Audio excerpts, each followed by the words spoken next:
Halo bosku, dimanapun kalian berada, bagaimana kabarnya? Kembali lagi bersama gua Felis, sebuah film yang akan menceritakan sosok atau orang yang mempopulerkan jurus Dewa Mabuk sekaligus orang yang sempat jadi gurunya Wong Fei Hung, yaitu siapa lagi kalau bukan Pengemis So. Dimana di film ini kita akan melihat perjalanan dari awal Pengemis So yang belum bisa kungfu mabuk sampai akhirnya jadi master yang ternyata penuh sekali cobaan dan rintangan untuk bisa menguasainya. Dan seperti apa sih jalan ceritanya? Nah, daripada banyak basa-basi lagi, maka dari itu mari kita masuk dan mulai ke alur ceritanya.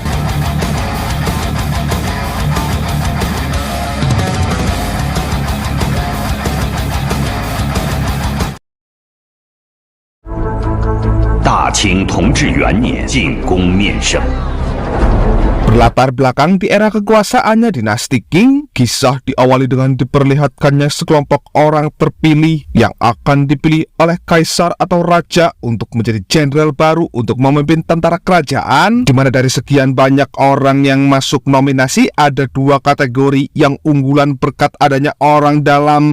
Dia bernama Xiao Chan, anak orang kaya, dan yang satunya lagi ada Biao, murid dari seorang jenderal yang punya kuasa cukup besar bernama Jenderal Si John. Dan terlihat Xiao Chan cukup pede karena ia merupakan bawaan panglima tertinggi bernama Panglima Su. Sesampainya di dalam, mereka diminta untuk menunggu kehadirannya kaisar. Dan di sisi lain, Si John sendiri sangat ambisi ingin muridnya yang bisa memenangkan pilihan ini, sebab Si John ingin bisa mengontrol seluruh pasukan kerajaan, yang tujuannya ialah Si John ingin menyingkirkan Panglima Su, sebab Panglima Su juga ingin menyingkirkannya. Yang intinya mereka berdua ini ada permasalahan di masa lalu, makanya saling dendam satu sama lain. Nah, karena udah nunggu hampir 1 jam tapi belum kunjung tiba tuh kaisar, Xiao Chan yang merasa kelaparan pun justru diam-diam menyelinap masuk meja makan untuk mencuri makanan di sana.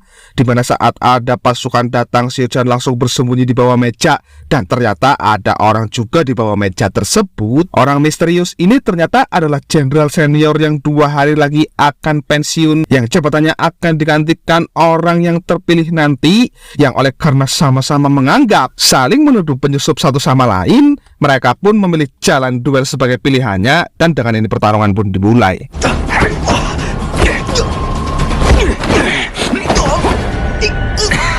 Ya, kungfu milik Xiao Chan tak ada apa-apanya karena beliau rupanya menguasai teknik jurus Dewa Mabuk yang sangat melegenda. Dan setibanya kaisar yang merupakan bocil 6 tahun datang, kaisar pun langsung memilih Xiao Chan, yang jelas saja membuat Si John emosi hingga dipanggillah Xiao Chan. Yang tapi Xiao Chan malah tak kunjung muncul, dan ternyata Xiao Chan malah ketahuan sebagai penyusup. Yang untungnya ada si jenderal yang membantu lalu memberikan topinya, dan setibanya kembali Xiao Chan beralasan bahwa dia habis dari toilet sampai akhirnya datang prajurit yang melapor. Yang disinilah Xiao Chan ketahuan, sebab Xiao Chan menggunakan topi jenderal yang akhirnya bukannya dapat jabatan malah dia dihukum dan diasingkan, yang berpotensi juga akan mengancam keselamatan keluarganya sendiri.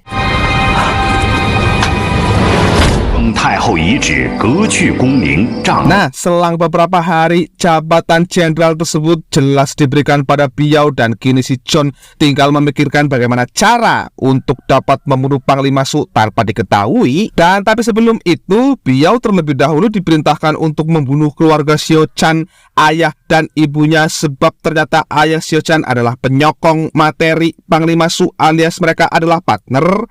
Nah, keesokan harinya, Shin berpindah ke markas klan Pengemis. Ini komandan pasukannya bernama Ketua Gar, dan untuk pemimpin klan ini dia memilih tinggal menyendiri. Nanti kita akan tahu bentukannya seperti apa. Dan tapi satu yang pasti, Xiao Chan diselamatkan oleh seseorang pendekar wanita lalu dibawa untuk disembuhkan di sini.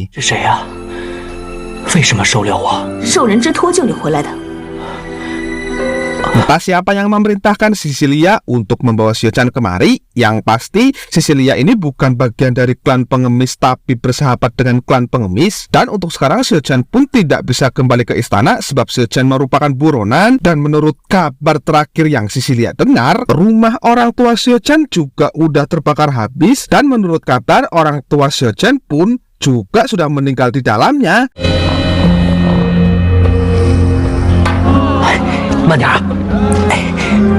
Nah, bersama bocah kera, sahabat Xiao Chan selama di klan pengemis ini, Xiao Chan pun pergi mendatangi rumah bordil yang dulu sering ia gunakan untuk menyimpan sejumlah uang yang niatnya uang tersebut ingin ia ambil untuk ongkos pulang ke rumah. Tapi sayangnya begitu ketemu si Madam dan mantan pacarnya yang bernama Lotus, si Madam berkhianat dengan berpura-pura tak mengenalnya, sehingga karena memaksa Xiao Chan pun pala digebuki, yang sontak ia pun teringat masa lalunya yang glamor dan cukup sombong. Dan ketika esok harinya tiba, karena frustasi, Xiao Chan pun mabuk-mabukan dan nekat masuk ke rumah makan untuk hanya mengambil arak yang habis. Yang Xiao Chan lagi-lagi di sini digebuki tanpa bisa melawan, yang untungnya ada Cecilia yang menyelamatkan, sehingga tanpa pikir panjang Cecilia langsung membawanya sebelum keberadaannya ini diketahui oleh kerajaan.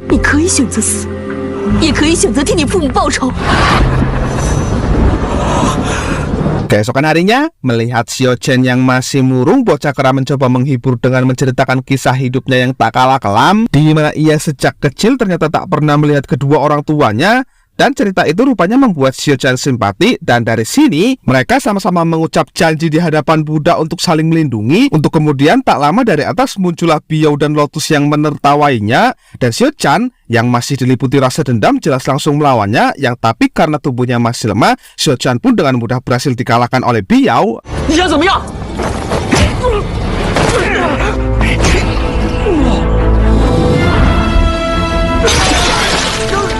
Ya, muncullah Cecilia yang dengan cepat saat itu langsung melawan, yang tapi ternyata Cecilia pun juga dikalahkan. Yang beruntung tak lama datang tuh sang jenderal pensiunan, yang faktanya beliau ini adalah ayah kandung Cecilia, sekaligus pemimpin dari klan pengemis yang kita sebut saja beliau dengan sebutan Guru Mabuk. Dan usai tersadar lalu dipertemukan dengan sang ayah, di sini Xiao Chan langsung sadar siapa beliau, dan Xiao Chan langsung meminta untuk diangkat jadi muridnya, di mana Guru Mabuk awalnya menolak karena sejatinya dia pun tak benar-benar menguasai kungfu mabuk. Pasalnya dulu kitab pemberian gurunya hilang terbakar, yang membuat Guru Mabuk tak sempat mempelajarinya. Intinya Guru Mabuk ini cuma tahu gerakan kungfu mabuknya aja, dia nggak benar-benar bisa punya kekuatan besar dari kungfu mabuk karena nggak pernah mempelajarinya. Susah sih soalnya, ada faktor keberuntungan juga sih untuk bisa mendapatkannya. Nah, yang tapi oleh karena anaknya yang terus memintanya, pada akhirnya Guru Mabuk pun bersedia untuk menerima Xiao Chan sebagai muridnya.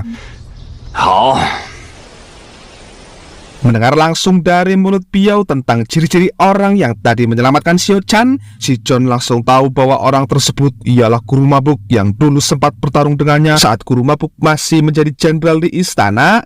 Dan setelah resmi diangkat jadi murid, mereka mulai berlatih, dan sembari berlatih sang guru juga menerangkan tentang teori jurus mabuk dari A sampai Z, yang pada intinya kungfu ini emang dibutuhkan anggur sebagai peningkat kekuatan. Tapi perlu digarisbawahi, penggunaan anggur bukan untuk mabuk-mabuk, melainkan untuk mencapai ketenangan, yang jika berhasil melakukan itu, Xiao Chan otomatis sudah berhasil mencapai kungfu mabuk yang sesungguhnya. Nah, setelah beberapa bulan berlatih, Xiao Chan pun akhirnya berhasil menguasai teknik kungfu mabuk, tapi belum mencapai kungfu mabuk yang sesungguhnya. Yang kedepannya Xiao Chan mesti mencari cara menguasai jurus itu sendiri. Pasalnya Guru Mabuk memutuskan pergi untuk menguji apakah Xiao Chan mampu atau tidak. Yang tapi entah karena ngebet atau bagaimana, Xiao Chan justru minum banyak sampai mabuk tak karu-karuan. Hingga puncaknya karena tak berhasil, Xiao Chan pun menggunakan minuman arak dari botol kecil pemberian sang guru, yang konon bisa bikin mabuk orang sampai 15 hari. Dan bagaimana hasilnya? Hasilnya ya sudah pasti masih gagal.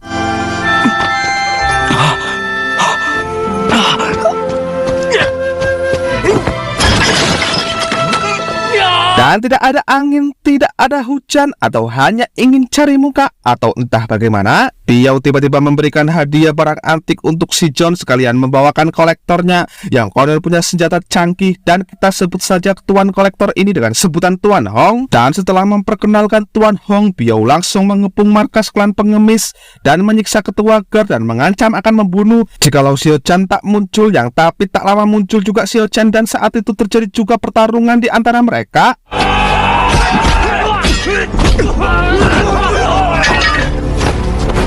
Ketika beliau menganggap remeh dengan ingin maju melawannya sendirian, disitulah beliau dibuat terkejut karena ternyata kungfu Xiao Chen lebih kuat dan dia berhasil dikalahkan. Sampai tak lama muncul si John yang pertarungan pun akhirnya kembali berlanjut. Dan tapi karena kemampuan Xiao Chen belum ada apa-apanya, Xiao Chen harus kalah telak dan berakhir dengan kondisi tangan yang patah, lalu harus mendekam di dalam penjara. Yang di sini nih, si John mempunyai rencana dengan memaksa Xiao Chen untuk mau membunuh Panglima Su yang jika menolak bocah kera akan dibunuh. Dan ketika Xiao Chen menanyakan, kenapa sih kamu masih pingin bunuh si Panglima padahal kamu loh udah punya kuasa yang kuat? Jawabannya ialah dendam di masa lalu, dimana dulu si John pernah ketahuan nyelingkuhin istri Panglima Su sampai istri Panglima Su nggak sengaja kebunuh sewaktu guru mabuk berusaha mengadilinya, sehingga dari situ si John dikucilkan dan nggak bakal naik jabatan Panglima karena namanya udah cacat. Makanya dari situ pula si John mempunyai rasa dendam dan sekarang ia ingin membunuhnya supaya dia bisa mengontrol istana yang tujuan dari semua ini sudah pasti untuk uang dan kekuasaan yang mutlak.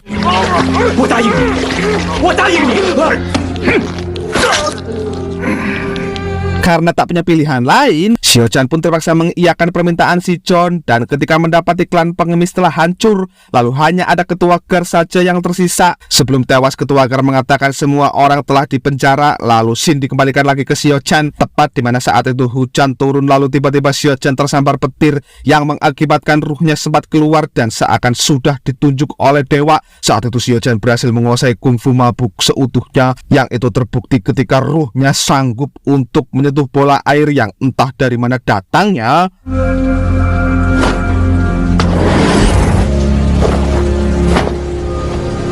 Nah, ketika Ru telah kembali ke jasadnya, Xiao Chen lanjut mempelajari jurus tersebut dan Xiao Chen benar-benar menguasainya. Dan dari sinilah awal mula muncul nama pengemis Su, yang nama tersebut sudah sangat melegenda karena beliau pernah jadi guru Wong Fei Hung di filmnya Jackie Chan, dimana setelahnya Xiao Chen pun keluar dari situ lalu mengenakan pakaian prajurit untuk coba membunuh beliau di ruangannya. Tapi sayangnya Xiao Chen harus tertembak Tuan Hong, dan Tuan Hong juga mencekoki racun yang tujuannya agar Xiao Chen tak kabur dan tetap pada misi utama, yaitu mau membunuh Panglima Su. Yang Xiao Chen hanya punya waktu 3 hari sampai benar-benar racun tersebut menyebar dan membunuhnya. Yang jika Xiao Chen ingin penawarnya, carilah vas pemberian sang ratu milik Panglima Su di rumahnya, karena jika vas pemberian sang ratu itu hilang dari tangannya, Panglima Su akan dihukum mati karena kelalaiannya, sehingga si John tak perlu repot-repot dan tak akan jelek namanya. Yang ternyata gagasan atau cara ini Tuan Hong lah orang yang mengusulkannya.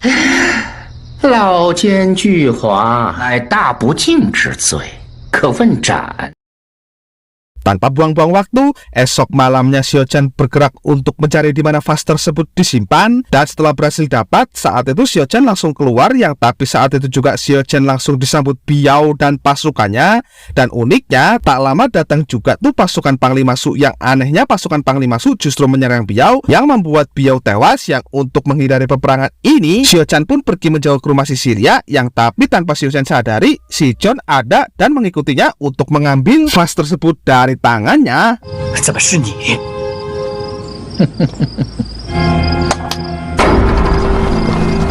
Dan ya, terungkap sudah semuanya di sini. Tuan Hong itu rupanya adalah ayah kandung Xiao Chen yang telah memalsukan kematian dengan membakar rumahnya sendiri setelah tahu bahwa dirinya akan dibunuh oleh si John, dimana Tuan Hong juga hanya memberikan pil herbal dan meminta bantuan ke Panglima Su agar dapat masuk ke istana tanpa dicurigai siapapun. Nah, untuk sekarang berdasarkan peraturan undang-undang, si John harus ditangkap karena terbukti ingin membunuh Panglima Su, yang itu merupakan pelanggaran besar yang si John jelas tidak mau, yang akhirnya memilih untuk melawan saja. Dan dengan ini pertarungan di antara mereka pun dimulai.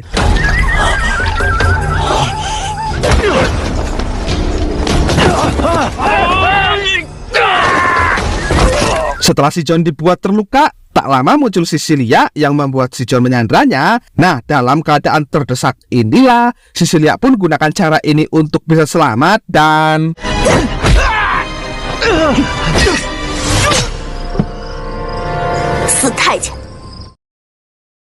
Di scene akhir, setelah semuanya selesai, Xiao Chen pun memilih hidup bersama Cecilia dan kedua orang tuanya. Padahal nih, jabatan jenderal telah diberikan kepadanya, tapi pengemis Zhou menolak karena itu bukan merupakan tujuan dari hidupnya. Apalagi setelah ia berhasil melewati fase-fase yang sangat sulit di hidupnya. Dan setelah pemaparan ini selesai, dalam perjalanan Xiao Chen pergi ke rumah selanjutnya setelah itu film pun tamat.